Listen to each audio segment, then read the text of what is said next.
안녕하세요. 저는 대전노무중독관리통합지원센터에서 현재 주간재활 사업을 담당하고 있는 사회복지사 류경훈이라고 합니다. 네.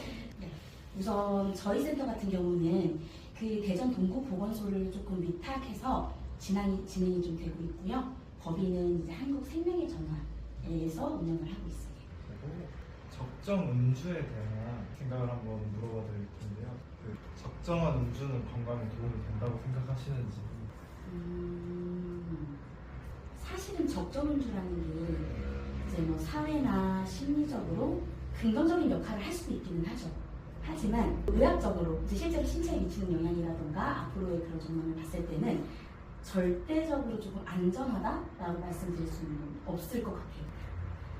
근데 특히 그 적정 음주도 이제 건강한 회복자가 아니라 이제 뭐 술로 인해서 어려움이 있거나 기저질환이 있으시거나 임산부시거나 혹은 이제 알코올로 인한 가족에 대한 가족력이 있는 그런 경우에는 문제가 특히나 된다고 생각합니다.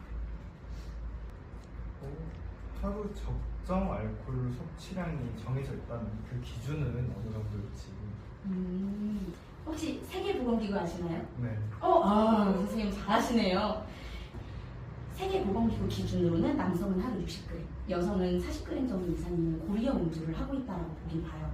근데 이건 세계보건기구의 관점이고요. 보건복지부에서는 현재 이제 월간이랑 고위험을 좀 대표적인 위험 상황이라고 위험 음주를 규정을 하고 있기 때문에 좀 월간 폭음 같은 경우는 최근 1년 동안 월 1회 이상, 한 번의 술자리에서 남성은 주 2회, 1회 한 번 마실 때 7잔 이상, 여성은 5잔 이상으로 조금 그렇게 보고 있습니다. 개인적으로 생각하시는 과도한 음주의 기준은 어떻게 되실까요? 이게 과도한 음주라는 거는 몇 잔을 마셨나 보다는 내가 좀 자주 마시고 나서 후회하냐는 것이 조금 중요한 부분이라고 저는 생각을 해요. 왜냐하면 음주라는 거는 사실은 개인적으로 이제 영향이 가기 때문에 전신에 영향을 미친다고 저는 생각을 하거든요. 근데 결국에는 과도한 음주는 모든 음주는 소량에서부터 시작이 돼요. 적은 음주량에서부터 시작을 했는데 결국에는 어떻게 끝맺을지 모르는 게 사실 중독이고 위험 음주 상태로 갈 수 있기 때문에 좀 그런 부분이라 과도한 음주다. 이거는 제가 좀 말씀드리고 싶어요. 그러면 과음으로 인해서 발생할 수 있는 주요 건강 문제나 아니면 질병에는 어떤 것들이 있는지 좀 알 수 있을까요? 첫 번째로는 이제 가장 흔하게 신체적인 영향이 되게 크죠. 신체적인 영향이라는 거는 뭐 뇌도 있기도 하고 심혈관도 있고 위도 있고 특히 간, 더군다나 간은 이제 지방간이 꼈다가 그 이후에는 이제 간 용변이 됐다가 실제로 암까지 가게 되는 경우도 많다 보니 그런 식으로 전신에 어떻게 보면은 알코올 분자가 되게 작거든요. 그 작은 분자가 뇌에 있는 벽을 뚫고 들어가서 뇌에도 영향을 미치고요. 그러면 우리가 블랙아웃이 오죠. 기억이 필름이 끊긴다고 하잖아요. 그러면 그런 것들은 실제로 내 해막 뇌에 손상이 가고 있다는 증거거든요. 그런 식으로 또 술을 또 많이 마시다 보면은 우리가 감정 조절도 안 되고 내가 뭐 다음날 시험인데 또 마시게 되고 그러잖아요. 사실 그런 부분 조절력에 대한 상실도 있기 때문에 신체적으로는 되게 다양한 곳에 영향을 미칩니다. 근데 암도 뭐 간암뿐만이 아니라 대장암이라던가 위암, 뭐 식도암 그런 식으로 되게 다양하게 좀 영향을 미친다는 거가 있고요. 그 다음에 정신적으로는 이제 우울증이라던가 정신질환을 조금 발병할 수 있다는 부분, 그리고 자살에 대해서 실제로 이제 술을 마시면은 제가 조절이 안 되는 충동이 올라간다는 거잖아요. 충동성이 올라가는 거거든요. 근데 내가 평소에도 그런 자살에 대한 생각이 있었다면 실제로 술을 마시고 자살을 하는 경우도 너무 많기 때문에 사회적으로도 관계가 고립되고 이런 좀 다양한 그런 영향이 겹쳐진다고 생각이 듭니다. 주변이나 현장에서 목격한 과도한 음주로 인한 피해 사례 같은 걸 좀 이야기해 주실 수 있을까요? 피해 사례 네. 매일 마셨던 게 아니에요. 술을 한 번 마실 때 뭐 술병 막 여자애가 두세 병 이렇게 마시는 게 아니라 하루에 맥주를 두세 캔씩 그냥 그 세트 파는 거잖아요. 번들로 판매하는 거. 그거를 한두 캔씩 매일 마셔요. 그거를 자기 위해서 마셨던 거예요. 그럼 자기 위해서 내가 선택해서 마셨지만 실제로 그 술이 이 사람에게는 피로감을 풀어주는 것도 아니고 잠을 자게는 만들어줬지만 그 잠이 깊은 잠에 못 빠져들게 술이 그런 것들을 봤기 때문에 맨날 다음날 피곤하고 내 생활이 제대로 안 되고 어쩔 때는 아르바이트를 못하게 되거나 아니면 경제적인 사회생활을 못하게 되거나 그런 식으로 이제 문제가 되는 사례들이 여러 사례가 있습니다. 그리고 2030 세대의 음주 실태와 유해에 대해서 좀 물어볼게요. 요즘 2030 세대의 음주율이 조금씩 높아지는 추세잖아요. 저희 그 이유는 무엇이라고 생각을 하시는지. 좀 고민해봤을 때는 첫 번째는 사실 요즘 매체 이제 20, 30대도 그렇지만 요즘에 SNS가 되게 활성화되어 있잖아요. 그러다 보니 술을 마시려고 마시는 게 아니라 이렇게 즐기려고 내가 아니면 혹은 그 즐기는 것들을 가지고 혼술 아니면 홈에서 마시는 홈술 그런 것들 실제로 찍어가지고 브이로그도 만들고 맛있는 음식이랑 먹고 하잖아요.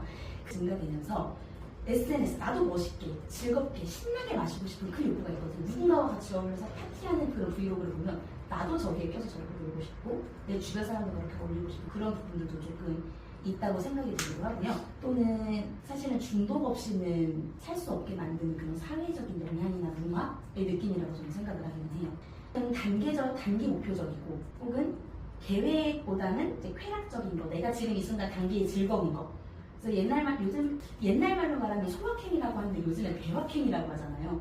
크고 행복하고 좋은 것. 그 대확행을 좀 많이 따지시거든요.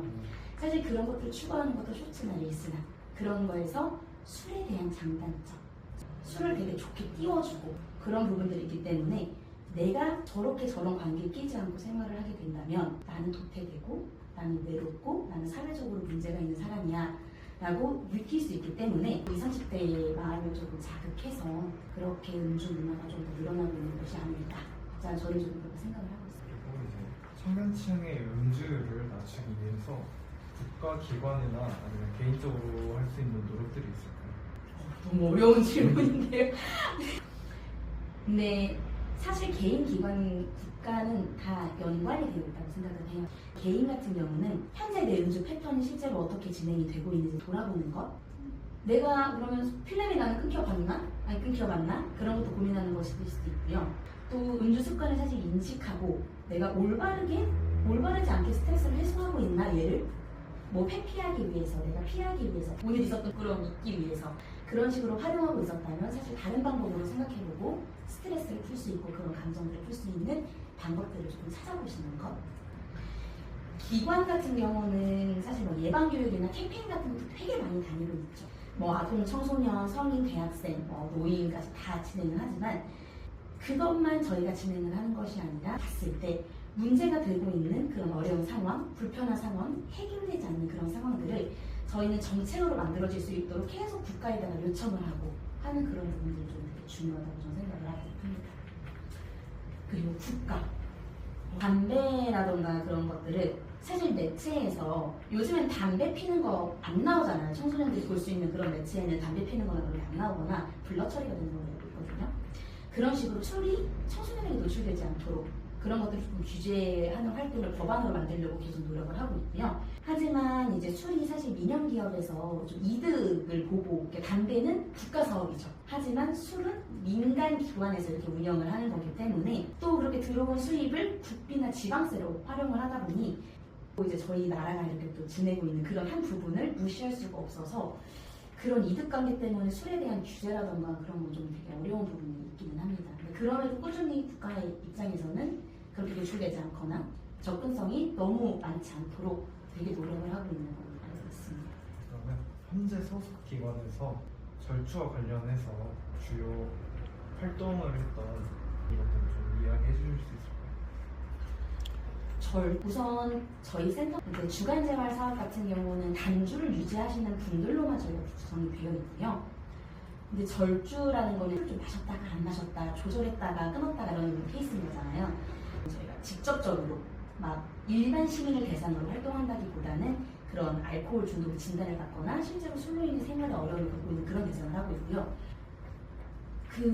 저희가 매주 화요일 날 오후 5시부터 6시쯤에 절주를 하는 대상분들, 술을 끊고 싶은데 혹은 술로 인해서 어려움을 겪고 있는데 그럼 내가 이거를 어떻게 하면 조절하거나 아니면 좀 도움을 받을 수 있을지 그런 식으로 진행을 하는 동기 강화 프로그램을 진행을 하고 있습니다.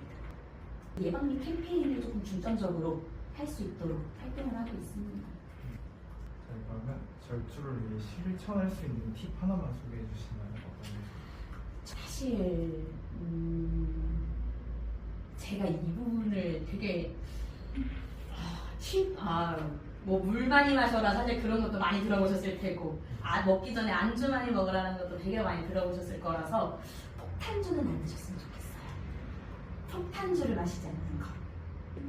일단 뭐 절주라는 거는 어떻게 보면은, 그리고 술 대신에 내가 좀 활동할 수 있는, 내가 즐거움을 찾을 수 있는 게 뭘까? 그런 거를 한번 찾아보는 시간을 조금 가져보셨으면 좋겠습니다.